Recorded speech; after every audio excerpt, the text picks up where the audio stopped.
आज मैं आई हूँ एरोप्लेन में, जहाँ पे जो ड्राइवर होता है ना एरोप्लेन का, वो जो मतलब वो चलाता है एरोप्लेन को, वहाँ पे मैं आपको दिखाती हूँ क्या क्या वहाँ पे होता है।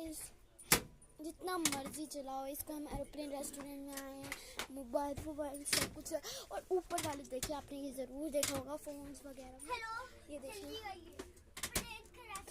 37।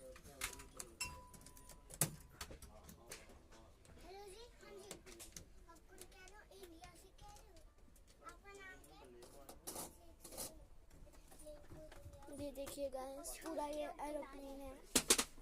एरोप्लेन होटल में आए हम, जो कि अमृतसर में है।